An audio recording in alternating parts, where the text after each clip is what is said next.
the McAlvany Weekly Commentary, covering monetary, economic, and geopolitical news events. But the real moment comes when, because of Suez, but slightly later, the British withdraw from east of Suez. The then governments of my country accept that they are no longer a power across the world. The equivalent effect would be the United States withdrawing from the Western Pacific. Because of the significance of that for Beijing, I would expect Beijing to be very active in your backyard, in Latin America and in Central America and elsewhere, as of course up to a point they are. And I think one of the failures of US foreign policy over many, many decades has been in relations with Latin America and taking for granted that they're weak and thinking that you're protected by two oceans. I've heard it a few times in the States, not often, is, well, we don't even need cooperation with Europe to handle this contest with China. We can do it on our own.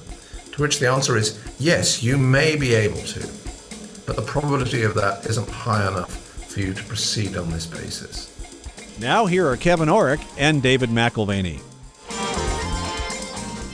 Welcome to the McAlvany Weekly Commentary. I'm Kevin Orrick along with David McAlvany. David, our guest today, is really addressing something that's very, very large. The book that he wrote was very large as well, and that is, how do different ideologies live with each other without hurting each other? And he puts a quote in the book, "Disequilibrium will be resolved by war," by Robert Gilpin.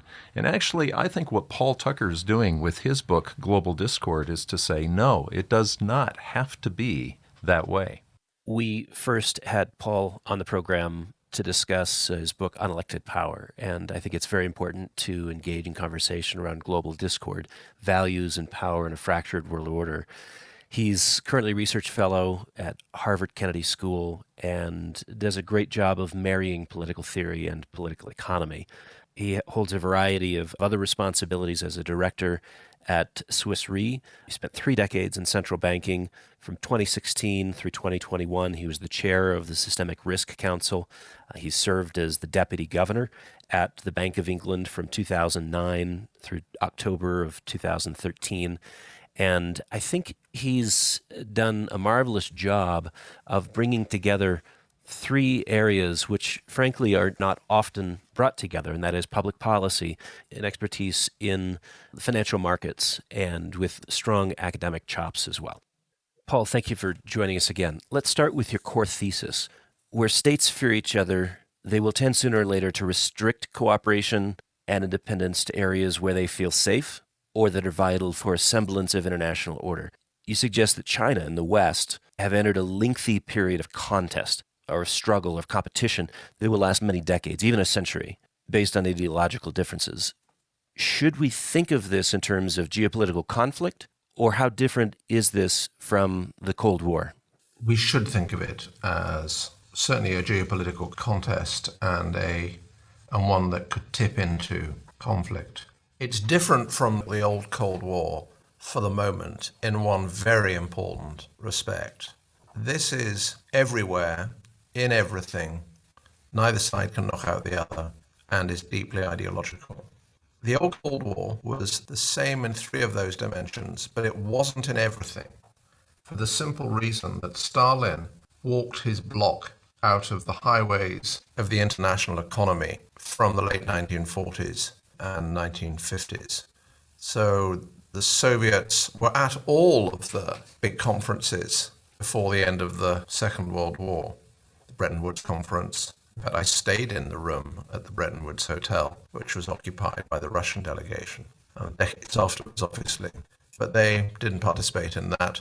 They were part of the GATT talks, the trade talks, but they concluded not to participate in that. And the Soviet satellites in Eastern Europe all detached themselves as well. And what that meant, particularly in the circumstances of the time, that all of the rich countries participating in the international economy, international commerce, were liberal in orientation. I mean liberal in a European sense, or becoming so. Japan, South Korea eventually. It's very different today with China from that, because quite apart from the ideological contest and the incipient military contest, There is a commercial world in which we, very broadly, and China touch each other all of the time. And you see that everywhere.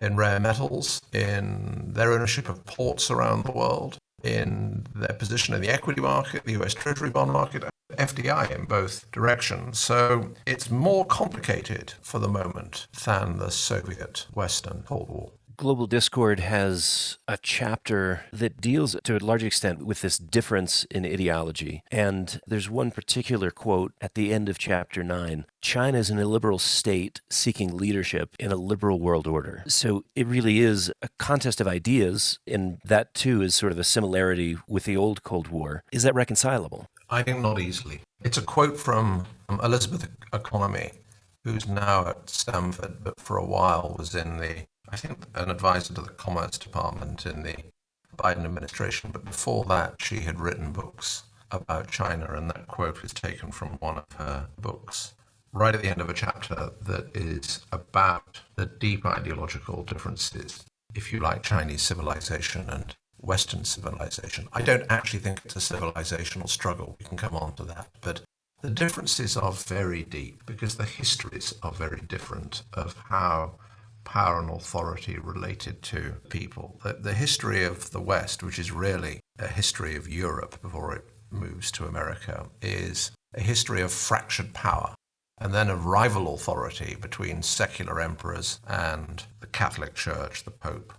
In the medieval world, they were separate poles of power, which in some respects is, I think, an origin of our idea of separated powers.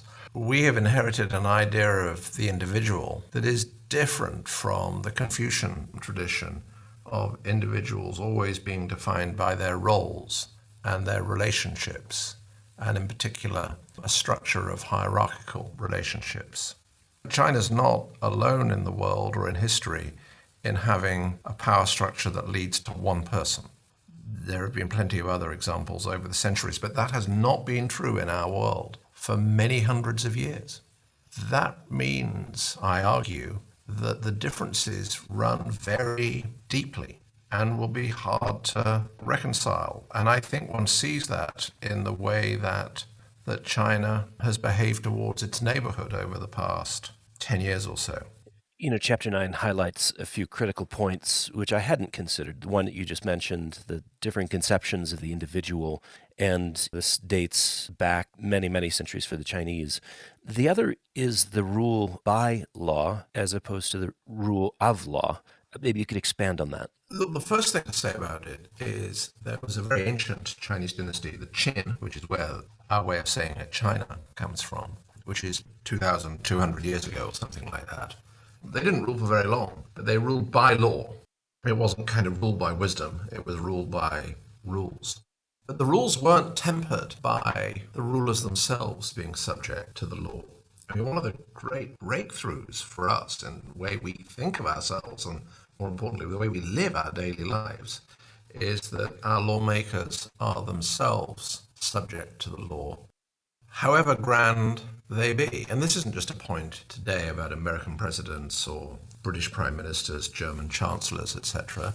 This is something that was forged a few hundred years ago in terms of European monarchs, particularly in my country, being subject to the law. And again, this was to do with the barons, as it were, the magnates, holding the kings to account. This isn't just about the past. A few years ago, after Leader Xi became the leader of China, some of his closest associates made speeches where they said, in effect, the party stands above the constitution. The rule of law and the rule of the party is one.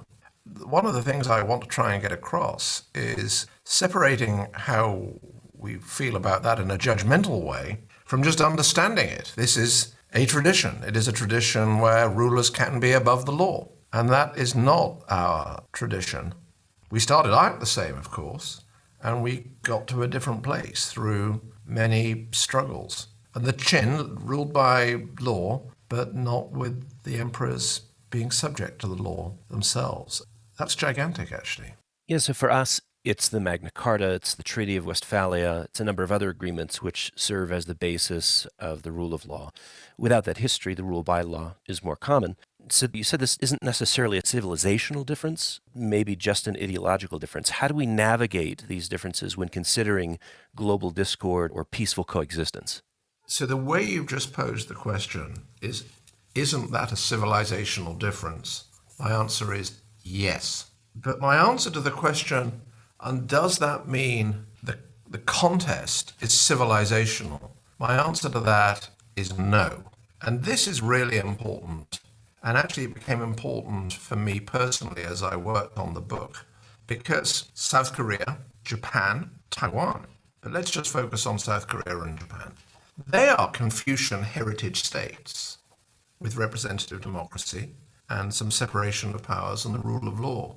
And yet, without claiming to be an expert, I think I know those societies well enough to know that they haven't lost their sense of themselves, their sense of history, their own traditions. In other words, they've adopted and adapted the rule of law and our form of constitutionalism without becoming us. They've remained themselves. Actually, I think this is really of profound importance, that you can take these things that happened to have emerged first in the West, and if you like, graft them and grow them in societies with Confucian heritage. I'm not somebody that thinks the rest of the world ought to become like us. I think that's been a kind of mistake in Western policy over much of the past quarter century. But I think there is this profound truth that you don't have to be exactly like us in order to adopt the rule of law and representative democracy. I think that's hugely powerful. And it means that being concerned about the manner of governance in China, because I think that's what it's ultimately about, isn't the same as being anti-Confucian or you must junk your Confucian traditions. What brings us back to these points of resistance that the current Communist Party Central Committee has put out there. Document 9 is something that you highlight as a neglected document. Document 9, a Communist Party Central Committee document from 2013 that discusses the 7 no's that illustrate differences between our ideological values and objectives, those of the Chinese. What does that document convey about the opportunities for cooperation or the challenges to cooperation? I think the answer is not good. So the first thing to say is that Document 9 was either released or leaked, I'm not sure people are sure about this, in 2013 from the Central Committee. It has 7 no's, 5 of which are addressed to basically saying, you Chinese people mustn't go around promoting, contemplating, proselytizing any aspect of liberal democracy, whether it be basic rights, freedom of the press, democratic assemblies, and so on. It's important to say I've been lucky enough to be able to present this book in many places in both North America and in Europe and a bit in Asia. If I ask groups, small or large, running to many hundreds, possibly 1,000 on occasion, hands up how many people have heard of Document 9, the answer is always about 1%, with hardly any variance around that.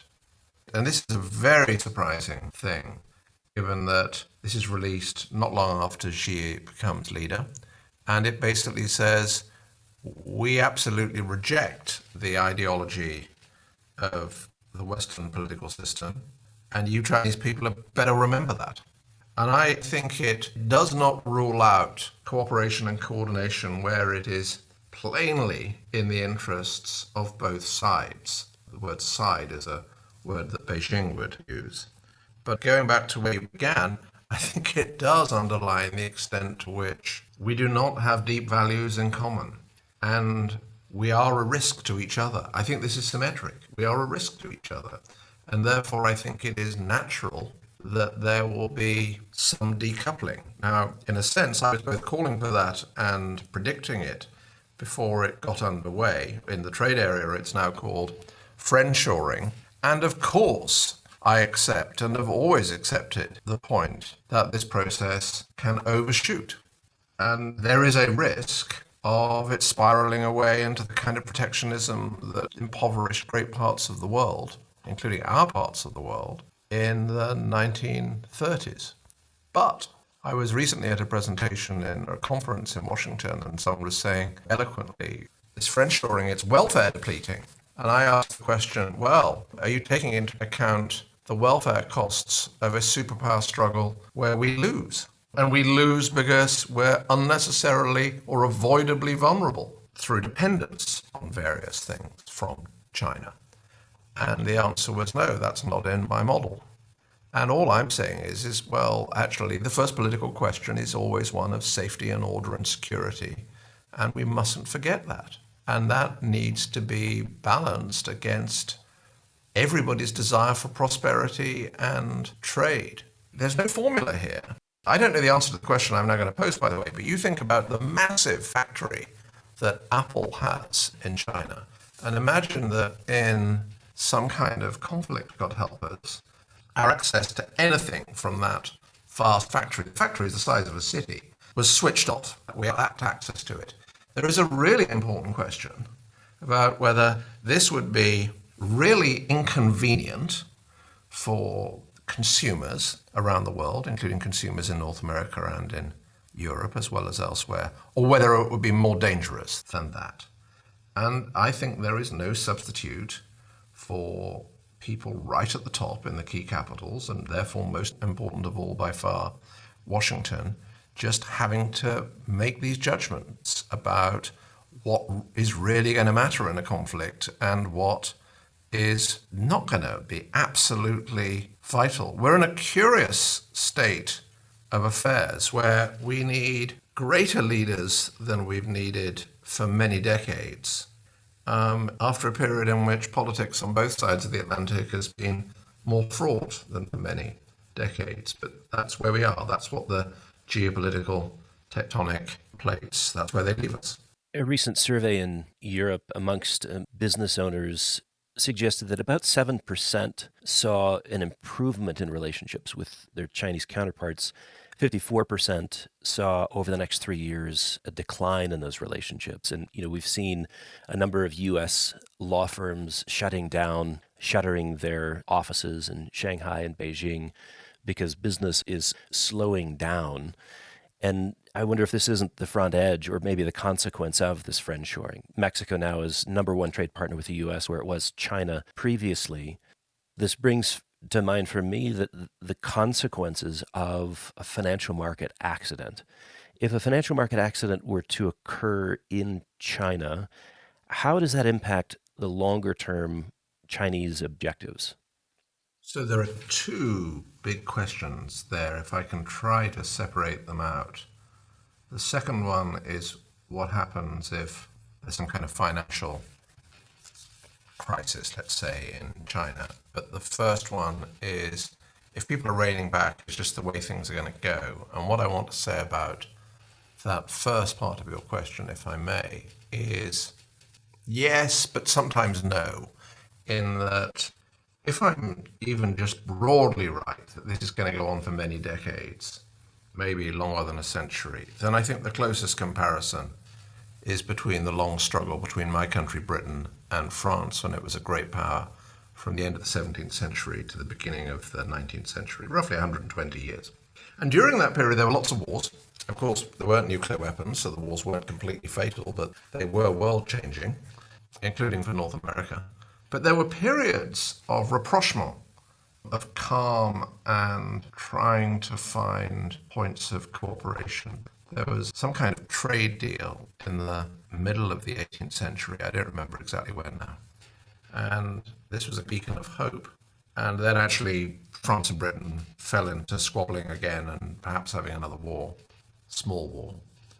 And that moment of a clear trade pact wasn't recovered until the 1860s. And the British-French trade pact in the 1860s changed the world. So a long period, about 50 years after the century-long struggle had ended. But during that century-long struggle, there were periods of calm. I think in some respects, although what you described in commerce is right, on the military front, things have softened a bit in recent months, where for ages, Beijing didn't want to enter into or agree de-escalation protocols with Washington of the kind that existed between Moscow and Washington. And beyond that, for some period, not short, actually stopped military contact, by meaning top officers of the military meeting each other to discuss things. And that's resumed. I think since the leaders of America and China met in the margins of, was it a G20 meeting in San Francisco, some meeting in San Francisco. And I think that's what it will be like. I think this bridges to your question about the financial crisis in an interesting way. And I think there will be periods in which it looks as though it's getting better.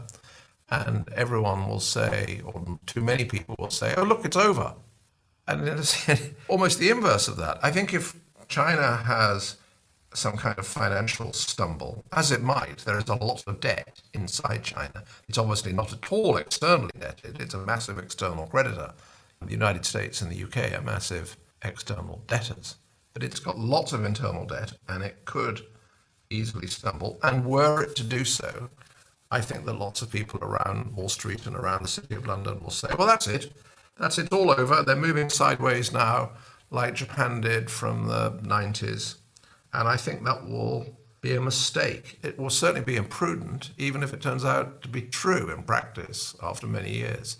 But I think that China is capable of absorbing a crisis and recovering from it. And of course, that is what North America has done, the United States has done, and my country has done, continental Europe have done, for the past 200 years. I mean, the idea if they have a financial crisis, then, well, that's it, back to normal. America is top dog, unchallenged. I think that would be a brave and therefore reckless inference to draw.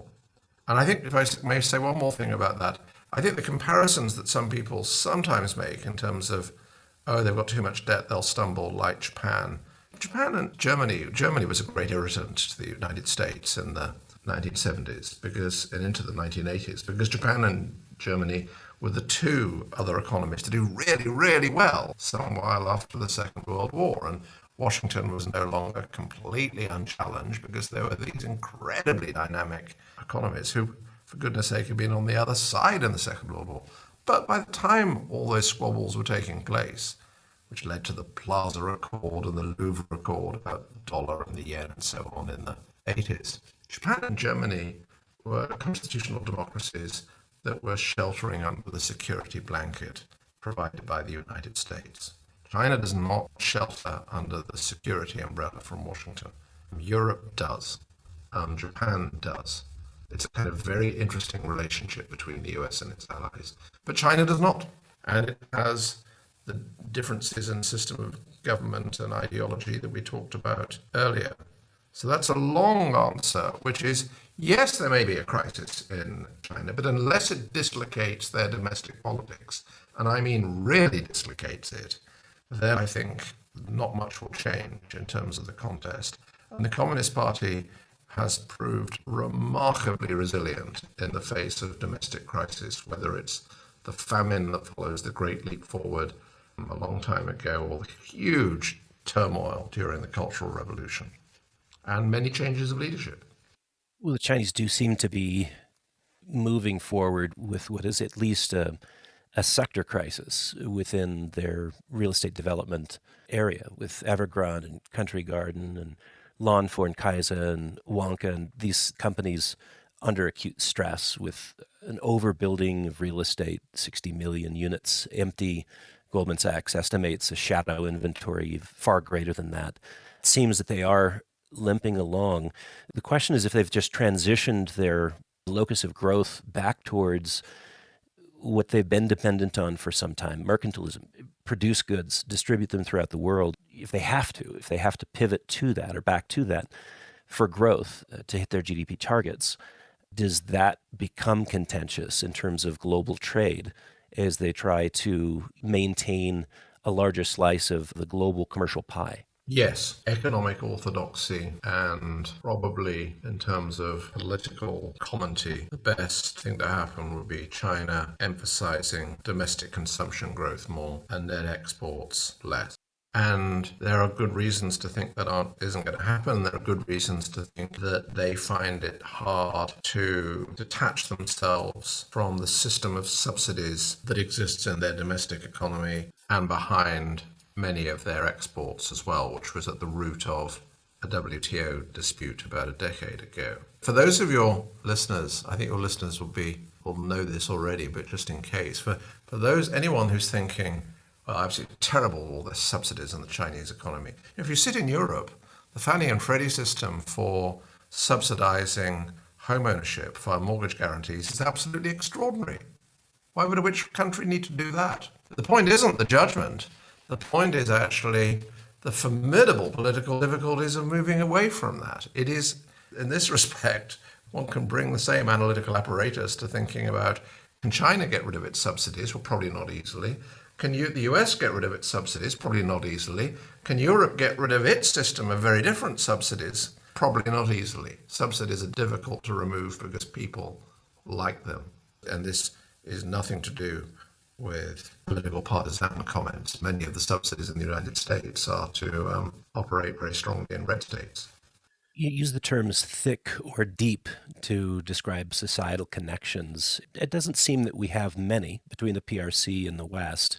Are we watching sort of a global polarization between a block of countries that would more closely associate with China? And again, this comes back to sort of the ideological basis for global discord. Is that what we're seeing, is a continuation of polarization between Western ideals and perhaps non-Western ideals? Do we actually share some thick or deep societal connections, or are those lacking? Thick and deep things, other than we all as humans share an aversion to pain. Mencius or Mengzi would be called in China, Aristotle in our tradition, they both talk about compassion for a stranger's child, if the child is nearby. There are certain basic human things that we have in common, and actually that is a source of hope. And commerce is also a source of hope. One of the great reversals of the way people thought about the world in the 18th century is that people like David Hume and his friend Adam Smith thought that commercial society, as they called it, broadened people's perspectives and in super slow motion could help. Not necessarily bring people together, but stop them moving apart. And I basically think that's right. But it has to be tempered with caution that in the run-up to the First World War, there were plenty of people in London, in Germany, I think in America, who thought, oh, Britain and Germany can't go to war. Their commerce is so intertwined, and not just real economy to commerce, but financial markets. And they were. The First World War was an incredible blow culturally to the City of London. What's happening? We're at war with our friends. I think the reconciliation of those points is that commerce and commercial society does bring us together in slow motion, but it's pretty slow motion. And it's not a reason for thinking that we can avoid conflict. Then there are kind of common causes where, what about existential threats?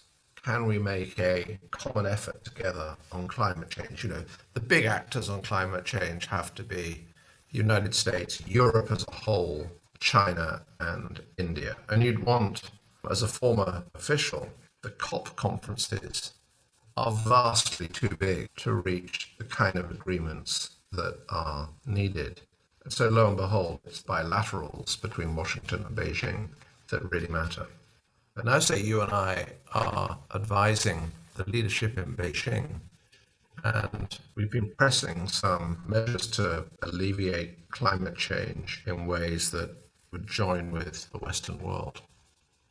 But actually there'll be cost to that in the short run, and I'd expect the leader to ask, how many aircraft carriers is that going to cost us? You know, the unit of counting would be, they've got fewer aircraft carriers than the United States. That's not a very comfortable place for them to be from their point of view. If they're going to suffer some GDP setback or budgetary setback by helping to mitigate climate change, well, if all the cost went to the military, what would it be? And if it can't be there, and it won't be there, well, where else could it be? And that's just how things are going to be. And this is part of a greater worry that I have, that climate change has become a kind of, or associated with a left-wing cause, whereas it's nothing of the kind. And the fact that it's a partisan thing impedes the capacity for the main states to find a way through the formidable difficulties that they face in cooperating on this stuff, even if we had no domestic political differences at all. In an era where liberal democratic institutions are under increasing criticism, how would you suggest we maintain confidence in our core institutions, in the rule of law, in representative democracy? And actually, it's the topic of my new book project, and so I don't know quite where that will land.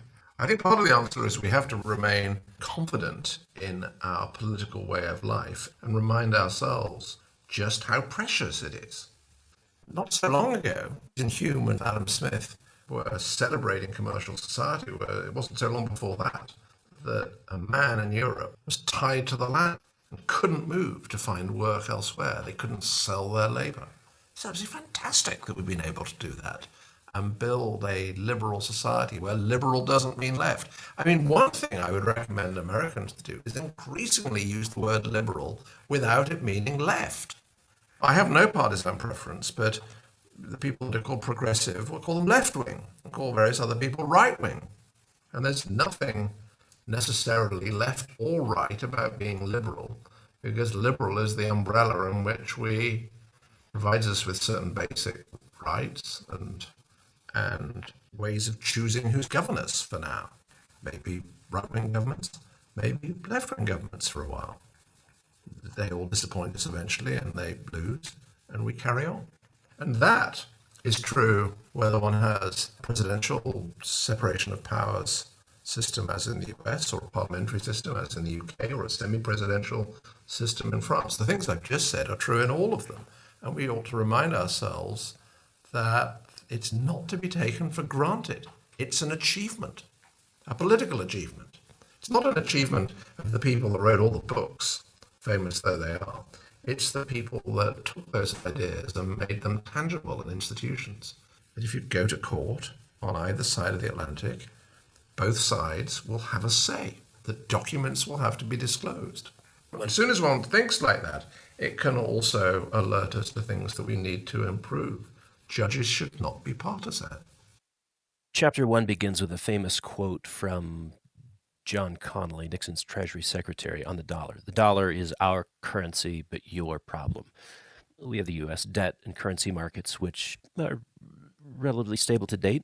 If there was a crisis of confidence with either our fiscal policy makers or monetary policy designers, what are the implications for global stability? So let's just dwell on John Connally for a second. He'd been governor of Texas.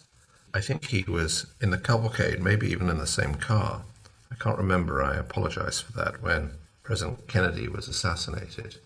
He was later Treasury Secretary in I think, the Nixon administration. The U.S. fiscal position and its external position, I mean, its current account deficit and everything, and inflation is kind of going wrong in the beginning of the 1970s. Bretton Woods system still existed then, so the French franc and the British pound, etc., were attached to the dollar, and the dollar was attached to gold. Some capitals in Europe, particularly Paris, were concerned that the US would not be able to sustain its parity against gold. And actually, during the 1960s, France had asked for some of its gold back. But this got worse in the early 1970s, and there were discussions about how to adapt the system. In a meeting in Washington, Secretary Connally says, it's our currency, but their problem. He also said, by the way, they're trying to screw us, so we should screw them first. And my overall impression of Connally is that however formidable a politician he was, and he was a man out of his depth in those circumstances, because this was a series of questions about how to make the currency system work, not a problem among incipient enemies, but actually among closest allies. And the allies of the United States were worried because there was this question about whether the United States could sustain its parity against gold, to which the answer was no, and whether we could sustain our parity against the dollar, to which the answer was no as well. And then there was the question, if we all floated, as we eventually did, after a cockeyed attempt at something else, would the United States, with the dollar being the anchor of the world, would the United States be able to deliver low and stable inflation? And people were worried about that. And actually, we can look back in history and say, my God, they were right to be worried, because actually it turned out that the United States couldn't sustain low and stable inflation, and it was almost completely out of control when Jimmy Carter appointed Paul Volcker. And it took him the best part of a decade to wrench inflation under control, and Alan Greenspan to cement the job, because the job could only be cemented by Volcker's successor, because otherwise maybe it was a one-man show. And it's worth remembering that history, because it shows that sometimes currency crises are signaling something profound. And that was the case then, and Connolly was wrong, and no one was trying to screw anybody else in the longer run. The reason it's worth dwelling on is the United States keeps the world, our part of the world, safe. It keeps the sea lanes open. This is an extraordinary thing. My country did that under the so-called Pax Britannica for maybe 200 years. And the capacity of Washington to do so depends, among other things, on the dollar being a currency that people want to hold around the world and want to invoice their things in and want to hold their reserves in, their surplus liquidity. And that depends upon the Fed keeping inflation low and stable, and it depends upon the United States not building up debts that people start to worry it won't be able to pay. For example, the suggestions that Fed independence will be ended by, compromised, undermined, whatever, by a new president. That should be thought of as a national security issue. I don't mean in respect of the candidate, but just that Fed independence isn't some weird thing for economics people or people that work in financial markets. It is an absolute precondition for America's position in the world and the safety that you bestow upon many of us. Likewise, when there was that thing going through Congress, was it last year, about the debt ceiling, and there was the question of whether there would be a technical default, I gave an interview to one of the wire services where I said, yeah, vote default, vote Beijing. Beijing would be the only beneficiaries in the world, or the main beneficiaries in the world, of a technical default by the United States. And I think that people within the Beltway in Washington have, partly because of President Trump's first term and the way he serviced this issue, I think they have got that foreign policy is in a different phase. I think there is little evidence that they understand that some big areas of domestic policy, including monetary policy and fiscal policy, have a bearing on foreign policy, on the geopolitical contest. And no one should be in any doubt that the great beneficiaries of the global financial crisis in 2007, 2008 were in Beijing, and Beijing understood that and became more confident after it. We shouldn't criticize them for that. We should observe it and think, yes, having a financial crisis was a really bad thing, not just in terms of the pain it inflicted on people's livelihoods and businesses, but also because it risked weakening us in the world. And yet, last year, America flirted with another banking crisis, and we had one of the biggest banks in the world collapse in Switzerland. And so I still don't think that domestic policymakers have understood the stakes. Your comment that the Fed's independence is a national security issue. We think of the dollar and how it operates as the world's reserve currency. It needs to be needed. I wonder if the weaponization of the U.S. dollar has changed the world's interest in it remaining the global reserve currency, and if that too isn't a national security issue. I was still an official when it was decided, to put it in broad terms, that the authorities would look inside the SWIFT messaging system as part of enforcing various sanctions. And without too much exaggeration, I think it's fair to say that those on the political side, and this is a great idea, of course we should do it, the sanctions are really important, which they were and are, and they need to be enforced, which they do. And the central banking room that I was in, there was a sense of, oh my goodness, this is Pandora's box. That once it's revealed that can be done, that will be, if you like, a bit of a change in the world. And Other things being equal, it will increase the incentives for people to find alternatives to the dollar. Now, some of that happened. I mean, actually, continental Europe itself wanted to find a different messaging system for a while. But China has done so. And my point isn't at all that this was a mistake to look inside SWIFT. It's that, my goodness, these are decisions that involve really, I'm going to put it in very English terms, this is for grown-ups. This is for people right at the top, seized of all the issues, making very difficult balancing judgments that might affect history. In that, on the one hand, there's no point the dollar being used widely and have our world fall apart because bad state actors undermine us because we didn't sanction them. On the other hand, if we undermine the use of the dollar, we weaken ourselves over the medium run. Great leaders in history have had to make those judgments.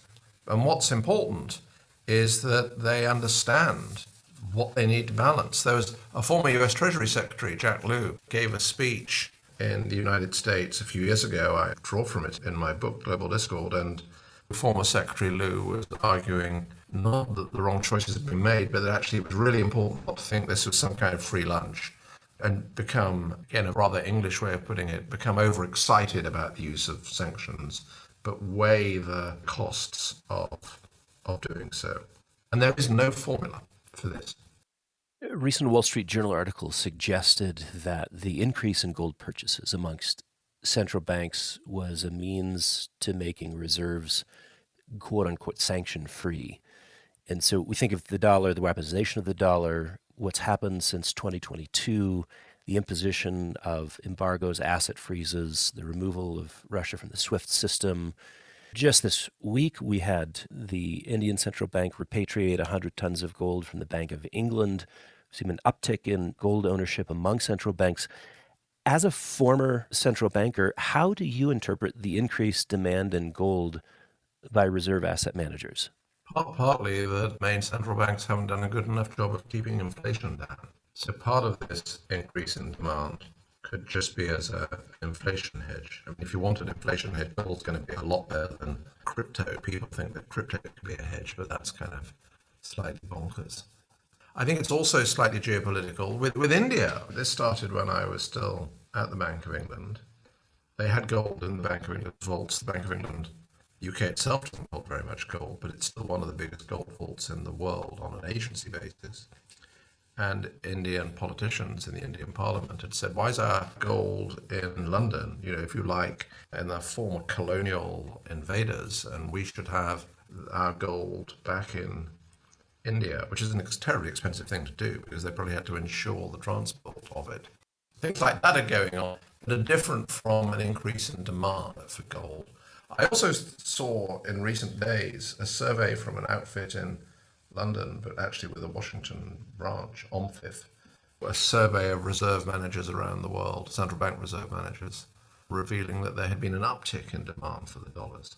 So I think it's kind of important to disentangle longer-term trends from the ebb and flow of demand based on things like, are they keeping inflation under control? And we should expect over time demand for other currencies to increase. If you put the ECB and the Bundesbank together, and continental Europe has got a better record over recent decades, many decades, of keeping inflation low and stable than the United States. And that's one reason that people hold euros. But euro isn't used as the world's ultimate reserve currency. The test of this, I think, is as follows. There was an extraordinary, it wasn't a moment, a period in the 2007, 2008, 2009 crisis where, remember this, it matters to this point that this is a crisis brought about by American improvidence among American households, American banks, American mortgage brokers, American policymakers, and European ones as well, including in London, of course, but focusing on America. And so the world is imploding partly because America is imploding. And if it had been any other country in the world, its debt would have fallen in value. In other words, it would have had to pay more to borrow.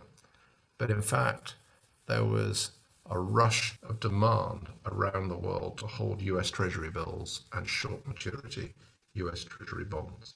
This was extraordinary. I wasn't terribly surprised, but I remember watching it and thinking, that's what it is to be the world's key reserve currency issuer, that when things are dire, you want to hold US Treasury bills because that's the safest asset in the world. But ultimately, that depends on three things, which is the Fed's performance, keeping fiscal policy and your external debt under control, and underlying growth so that you continue to be an incredibly prosperous, dynamic economy. Third of those things is incredibly difficult to achieve always. The first is the Fed's job, and people on every side of American politics, other than revolutionaries, should support the Fed in their core mission, and the Fed should remember to stick to its core mission. So is it different this time if we had something equivalent to the global financial crisis? So we have 36 trillion in debt, we have inflation back in the picture after many decades of absence. Do those factors weigh against Fed performance, fiscal policy, underlying growth? If you look at our revenues expected for 2024, we have an interest line item, worst case scenario, according to the Congressional Budget Office, of close to 27% of all revenue going to the interest line item, which doesn't seem normal to me, doesn't seem reasonable to me. Does the world clamor for Treasury bills in the event of a financial crisis 2.0, given the change in this backdrop? I think the simplest and biggest point to make is that when the financial crisis occurred, no one was very concerned about inflation, and therefore it was possible absolutely to slash interest rates and provide a lot of other support to the economy. Now, of course, the financial crisis itself would push the economy into recession, and that would tend to bring inflation down. But the point is about what people expect to be the steady state of inflation, that you are better placed, we are better placed in Europe to absorb and combat a financial crisis if one occurs, so long as people are confident that inflation will be low in the medium to long run. I'm part of a generation of central bankers that was involved in cutting interest rates very sharply as the crisis completely reached its worst, and that helped avoid a repeat of the Great Depression. And that's an extraordinary thing. And actually, it's just from learning from the earlier episode, 70 or 80 years before. But I remember thinking at the time, we wouldn't be able to do this if politicians were still deciding interest rates. The markets would be reacting badly. We were able, and I mean we plural, in the United States, Germany, UK, Canada, we were able to halt the economy in the face of a financial crisis because we had built up strong credibility on low inflation. And some of that credibility has been handed back over the past 10 years, and that was avoidable, and it has to be cured. And that's, I think, why the Fed is being cautious about moving into easing phase, and they're right to be, given the mistakes they made earlier. You know, the biggest thing here is just to ensure that, well, first of all, that it's less likely that a crisis occurs, and secondly, that if a crisis does occur, there are remedies other than bailing out the banks. This isn't the occasion to say that there are techniques for doing that, but the complete mess up around SVB and the American regional banks, completely avoidable, and around Credit Suisse in Europe show that these, especially with the American regionals, it's not that, oh my goodness, we've learnt lots of new lessons. There's nothing to be learned other than actually bother to implement your own policies. The Fed and the FDIC, the insurance agency in the United States, deliberately chose not to apply some of their policies to regional banks that were heavily dependent upon wholesale deposits. And lo and behold, there was a run and there was no plan for dealing with it. Extraordinary. This is because the stakes are higher now. This isn't 2007, 2008.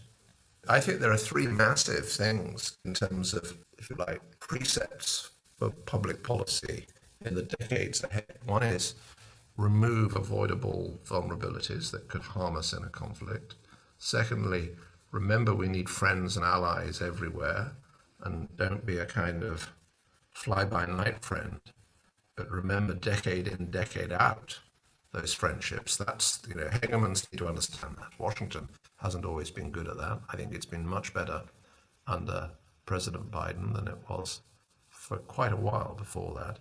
And thirdly, and this is the one that links to domestic policy, do not make unforced errors that can damage, most importantly, America's position in the world, but second most importantly, Europe's position in the world.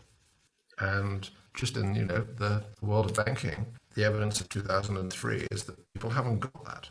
I want to come back to global discord, but you did recently put together a paper for the Swiss Central Bank. And in 120 pages, you look at the demise of Credit Suisse. And I wonder if there's not lessons, while we're on this topic of banks and post-global financial crisis, lessons to learn, credibility to maintain. What was missed here with Credit Suisse? I remember Badgett's comment, and it seems like the quality of collateral might have been an issue, and being willing to lend against quality collateral at a reasonably high rate. We're doing it at very low rates, and I just don't see the quality piece being adhered to. The Badgett precept, lend at a high rate, it's kind of a penalty rate relative to your current policy rate. It doesn't mean absolutely high. It means a kind of spread above your policy rate. Also, Badgett was writing in the context of the gold standard, but don't let me get distracted by that. The lesson from Credit Suisse is, as you say, not ensuring in advance, management, board, investors, supervisors, central bankers, ultimately the lender of last resort, that if this bank gets into difficulty, have they got lots of collateral that we will lend against to absorb a run? No. Shouldn't people have understood that in advance? Yes.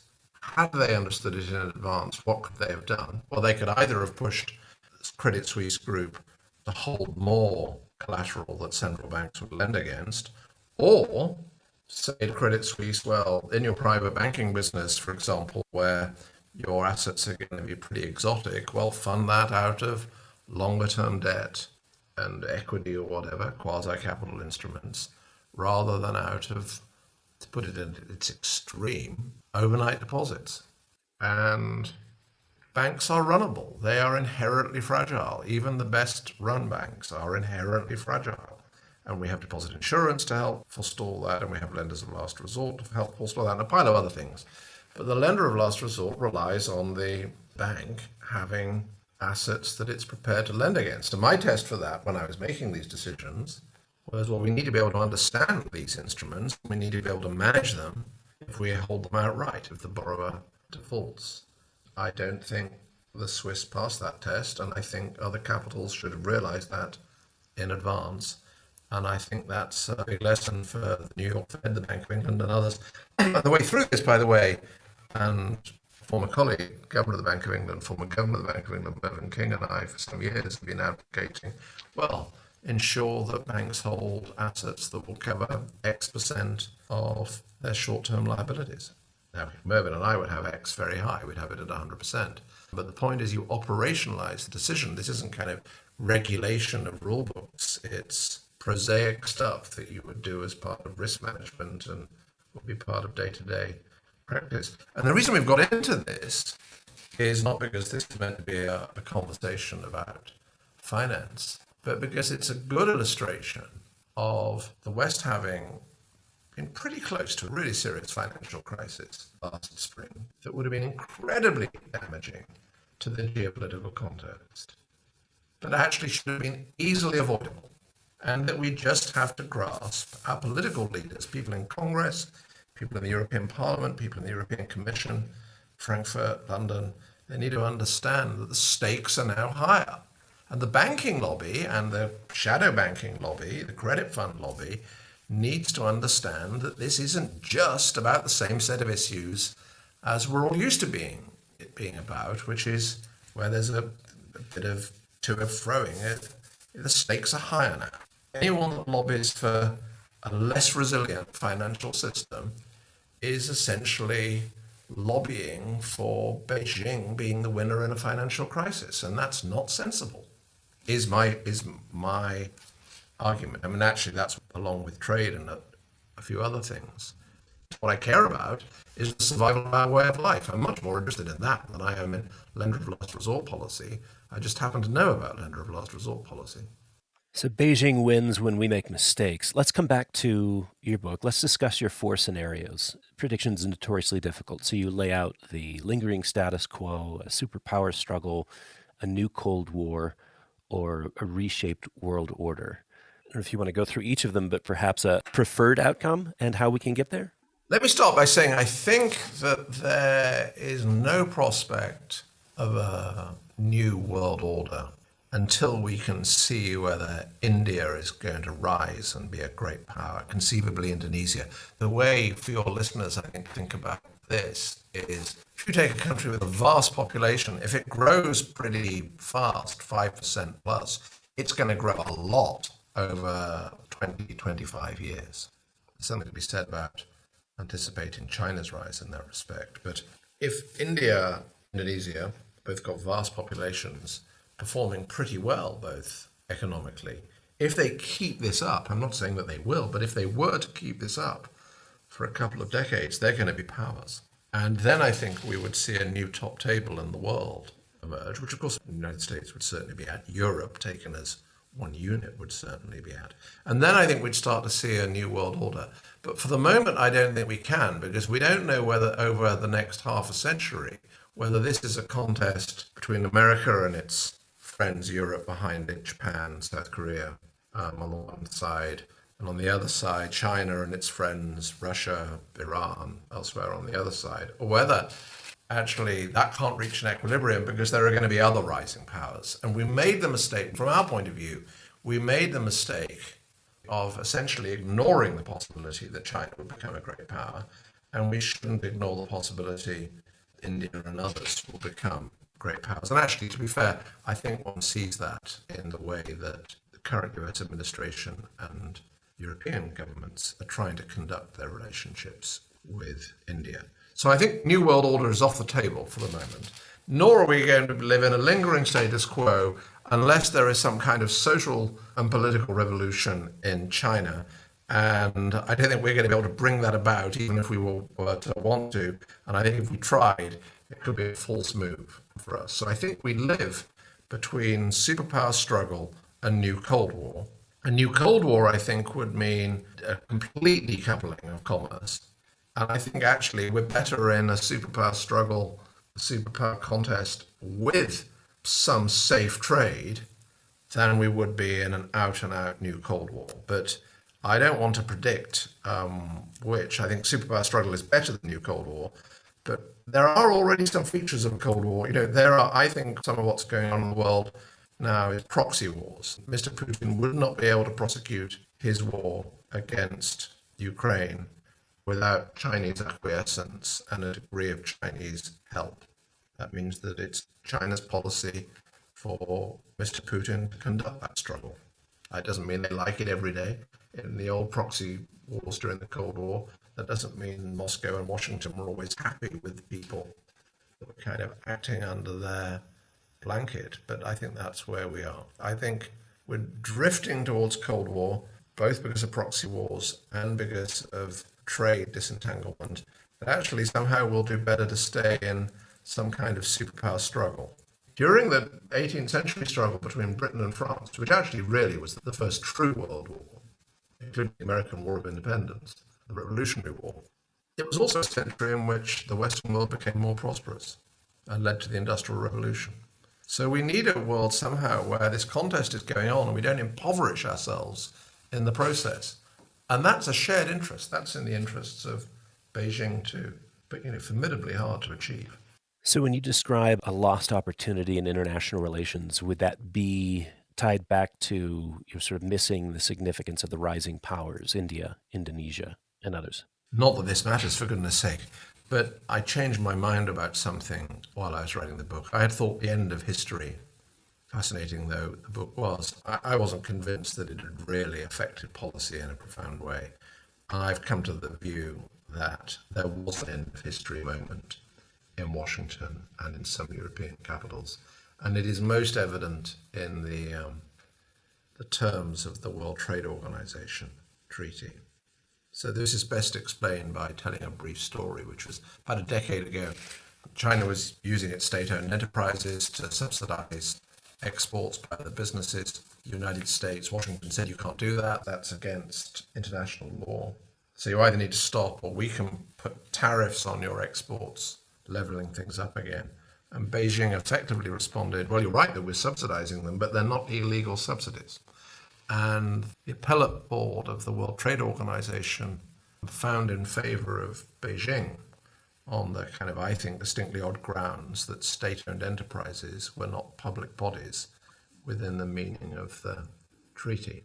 So I don't think that reflects very well on the appellate board. And afterwards, the Obama administration started the policy which the Trump administration, the Biden administration have kept of not appointing new people to the WTO appellate board, and that's kind of brought all of that to a bit of a standstill. But all of that's a sideshow, I think, compared with the really big thing. The really big thing is that what you would normally expect in those circumstances is, so Beijing wins, could have been the other way around, but actually these are two massive commercial powers now, forget their military powers, having a fallout. One of them's gained, the other one's lost. That's not sustainable. So you have a negotiation, a forward-looking bargain, where in this case Beijing would give up some of its forward-looking winnings and Washington recoups some of its forward-looking losses. Then you bring in Brussels and Tokyo, and they become part of a new agreement, and that becomes a new rule in the WTO treaty, which might have involved redefining public bodies, for example. But actually that can't be done because everybody has a veto. The hundreds of members that are members of WTO, they all have a veto over the WTO treaty and therefore any amendments to it. Think about this as analogous to the problems of formally amending the US Constitution. It's almost impossible to amend the WTO treaty. So what does that mean? That means that means two things. It means the people that drew up the WTO treaty 30 years ago essentially thought it was perfect. Well, that's having been a very long-standing public servant, both as a staffer and a policymaker. That's just crazy. You never think you're doing anything perfect. But more important still, if the people drawing up the treaty didn't think that any economy could grow and become a really powerful commercial country that didn't subscribe to the broadly liberal approach to trade and the economy that we're used to in North America and Europe and elsewhere. And so basically the people who drew it up thought that it was an end of history moment. They drew it up for a world where a certain kind of liberalism prevailed and would prevail forever. And that has been very costly because it has meant that the WTO system was brittle. And you want to draw up these international agreements in ways that contemplate lots of new possibilities in the world. So I think there was a lost opportunity. I won't bore your listeners with the terms of China's specific entry conditions, but those too could have been, with more difficulty, could have been slightly different. And I think there was just over-optimism about our political way of life being the way of life that the whole of the world would adopt. And I think we would be in a better position now if we'd understood that the gods didn't guarantee us that.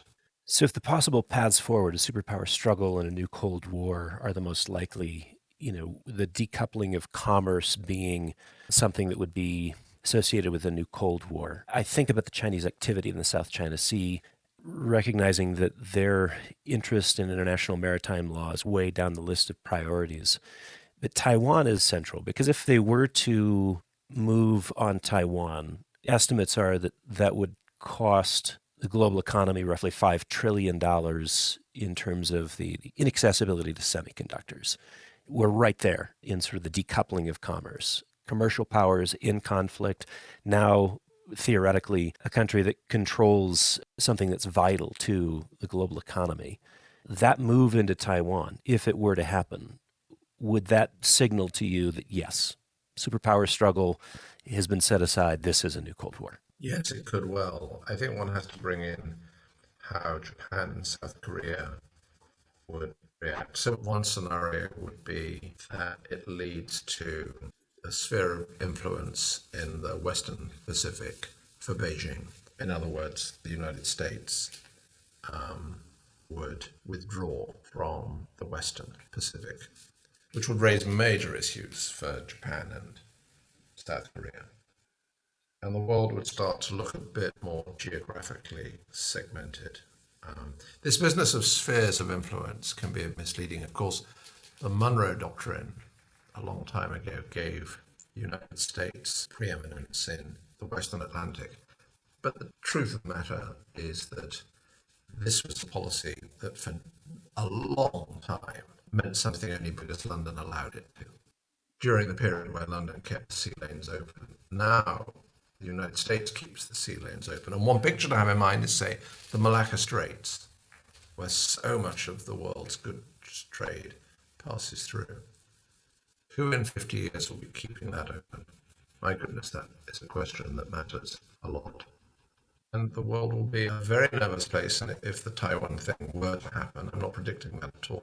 And it would be a nervous place, not just because of the immediate shock, which I think is what you were alluding to, but because, well, what does this mean for others in East Asia? I mentioned South Korea and Japan, but what would it mean for Vietnam, which is governed by a single party that is not part of China's sphere of influence, has a historically tense relationship with China, and of course has this incredibly long seaboard. So, but I want to come back to one point, which is, I don't want to make too much of this, but it has been harder to keep China to the laws of the sea, which are codified in the UNCLOS Treaty. It didn't help that the United States didn't ratify that treaty. I mean, I think it is the case, and very importantly the case, that even though it wasn't ratified, every US administration has sought to comply with the treaty. But it would have been even better if Congress had ratified it, precisely because of the example it gives to others. This was true with Britain as well, but we live in a different age now. People around the world, and the global south, as I think it's misleadingly called, will criticize America for hypocrisy on various things. Well, don't give them easily avoidable excuses for hypocrisy. It wouldn't have cost the United States anything much to ratify the UNCLOS Treaty. In fact, the UNCLOS Treaty had been revised under pressure from not just the United States, but from European countries as well. We extracted concessions. But that doesn't make it easy. It makes it slightly harder to say to Beijing, well, you're breaching the UNCLOS Treaty, or you're not recognizing the jurisdiction of the UNCLOS Tribunal. When we didn't ratify it ourselves. Yeah, and your listeners will realize I'm not some kind of idealist romantic about the international rules of the game, but recognize these are your rules of the game. They're also our rules of the game in Europe. That's what Beijing doesn't like. The world order after the Second World War, it's an order that is preserved because Stalin walks his block out of it.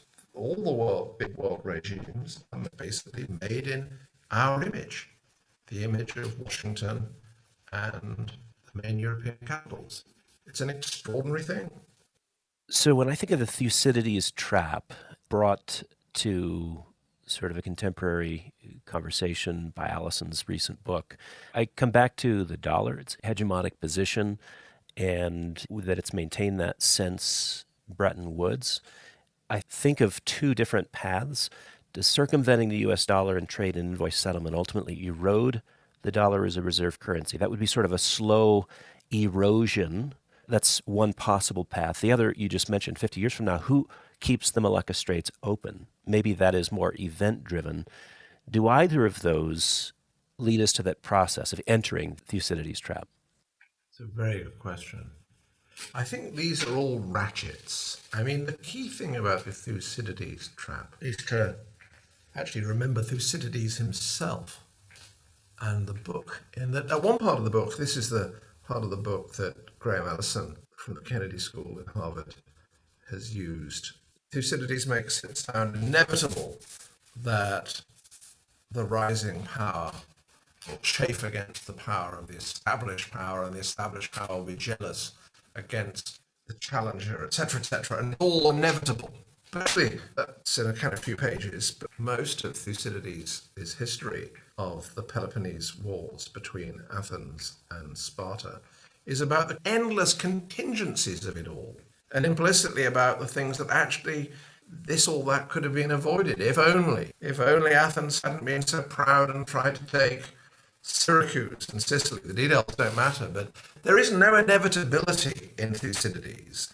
And for those taken by this kind of metaphor, it's really important to detach the idea of inevitability from it. The inevitability is that there will be tension, not that it will end inevitably in conflict. But there can be ratchets. And when the ratchets occur, it requires the leaders of the, if you like, the competing powers, particularly in a world where they're capable of destroying everything, of kind of stepping back. This is why Washington has quite rightly been keen to establish de-escalation protocols. I mean, this is not my field at all, but you don't want a catastrophe to occur because a Chinese pilot and an American pilot made a terrible mistake and kind of collided somehow, and that actually people think that was deliberate. I do give you a better example of how ratchets work. So in 2020, when COVID occurred, a terrible, terrible thing.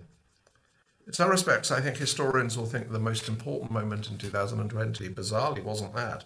It was the Chinese reviving the border skirmish with India. India's reaction was fascinating because afterwards Delhi wanted to revive what's called the Quad, which was a group bringing together Delhi, Tokyo, Canberra, Australia, and the United States, Washington. And this had been an initiative of Japanese Prime Minister Abe in his first term of office, not the one that ended relatively recently, his first term of office before he fell ill and had to resign for a while. And Delhi really went off it. And then suddenly China revived the border skirmish, and which is, again, to speak in a rather English way, you can almost feel the people in Delhi thinking to themselves as saying, you know that idea that we thought was a bad idea? Well, actually, it turns out it's a good idea. And something that's instructive to do is to read a communique of a Quad meeting. On the whole, I wouldn't recommend anyone to read communiques, but I read the one from the beginning of 2023, some months ago now. And what was amazing was the number of initiatives that those four countries have to bring together officials in different fields. And the point isn't that this will change the world, but it brings familiarity between those capitals and it makes it easier to work together. So there was a ratchet initiated by the Chinese, but actually has caused some, if you like, not realignment is the wrong word, but a kind of consolidation of alignments in the Pacific and in the Indian Ocean. A kind of balancing, frankly, it's like the balance of power, a kind of balancing consolidation, in this case, against Beijing. I always end up in the same place. I mean, getting these things right, my goodness, very hard. But I think it's incredibly important that people in financial markets and in business and commerce investing have some literacy in all of this. I think we used to live in a world where, like me, you could be a monetary and financial policymaker without knowing anything very much about trade policy. You had to know some trade economics, obviously, but you didn't know about the workings of the WTO, etc. I think it will be very difficult for anybody now to do anything of any international significance, commercially, financially, policy-wise, without being literate beyond their own normal compass. And that if they are, that will reduce the risk, the probability of these ratchets getting out of control, and will reduce the risk of Thucydides' trap turning out very badly in outright conflict. But, as you mentioned earlier, a lot of roads lead back to Taiwan. Well, I agree with you. The broader the educational scope, the more likely we are to come up with reasonable solutions. Finding that public policy and those who are experts in the markets and those who remain in academia are voluntarily siloed, it almost insist upon it, is not particularly helpful towards that end. It's a dialogue, and I think what you've done working at the Kennedy School and trying to bring a broad array of ideas together is important. A question on the ratchet, because I think of Robert Gilpin's quote, disequilibrium will be resolved by war. First of all, do you agree with that? And then second of all, do ratchets imply disequilibrium? No and no. So the first one isn't obviously, in a sense, trivially isn't true, because the contest with the Soviet Union didn't end with a big war. I think Gilbert's work is extraordinary. I think there is a tendency in a certain style of international relations theory to expound universal laws with only one variable. Whereas, there are other variables too, and there isn't an inevitability to anything. The ratchets can plunge us into disequilibrium. Well, First World War, shooting the air to Austro-Hungary, which was a power at the time, it mattered. Huge swathes of people in Central and Eastern Europe lived under that system, and yet it led to a kind of terrible, terrible war. So, yes, there can be triggers of that kind. People didn't climb down from the tension after that event. You think about the missile crisis as conflict avoided, climbing down with a semblance of honor on both sides to present to domestic constituencies. The truth is we know now you can't say, oh, Washington or Moscow did brilliantly well. Actually, this was an incredibly subtle, contingent episode where both could retreat with honor, if you like. A final question for you, and it's reflecting back to the Pax Britannica. If Suez in 1956 was an unofficial end of Pax Britannica, what might that look like for Pax Americana? I think this is straightforward, actually, which is kind of odd. The significance of Suez, of course, it changed the world in many ways. But the real moment comes when, because of Suez, but slightly later, the British withdraw from east of Suez. The then governments of my country accept that they are no longer a power across the world. I don't know what the episode would be, but the equivalent effect would be the United States withdrawing from the Western Pacific. And as a gloss on that, because of the significance of that for Beijing, I would expect Beijing to be very active in your backyard in Latin America and in Central America and elsewhere, as of course up to a point they are. And I think one of the failures of US foreign policy over many, many decades has been in relations with Latin America and just kind of taking for granted that they're weak and thinking that you're protected by two oceans. I mean, the silliest thing I hear, I've heard it a few times in the States, not often, is, well, we don't even need cooperation with Europe to handle this contest with China. We can do it on our own. To which the answer is, yes, you may be able to, but the probability of that isn't high enough for you to proceed on this basis. Staying with my country, the world turned when Napoleon was finally defeated, bringing the British-French struggle of over 100 years to an end. And anyone of a certain age will remember the film where the person playing Wellington at the final battle is saying, "Where is Blucher? Where is Blucher?" In other words, where are the Prussians? Because there was no defeating Napoleon without all the friends you could get. And it's as well for us to remember that we may need all the friends that we can get and mean it. And I think this is profoundly important for relations with the global south, which is no monolith at all. I think it's the case that China has more active embassies in the world than the United States. Well, I'd fix that if I were you. And I would ensure that the Europeans collectively, and the key European capitals, are doing the same. And the point here isn't to drive China into some kind of corner. I mean, they've got every right to enjoy their own style of civilization. The point is to hold on to our way of life. And this, of course, which we won't get into, is the kind of our domestic predicament at the moment. But everybody, however angry they are with each other, should remember that this liberal democracy thing we've got, it's absolutely incredible and it's wonderful.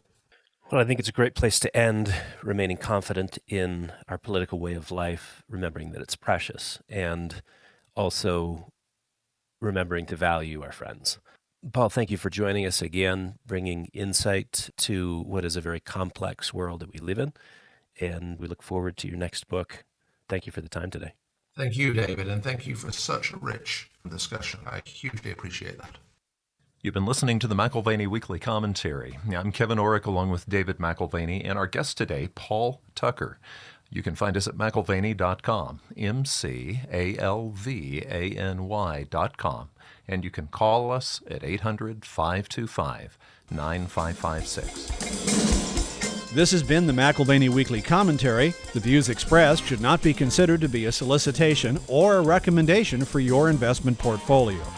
You should consult a professional financial advisor to assess your suitability for risk and investment. Join us again next week for a new edition of the McAlvany Weekly Commentary.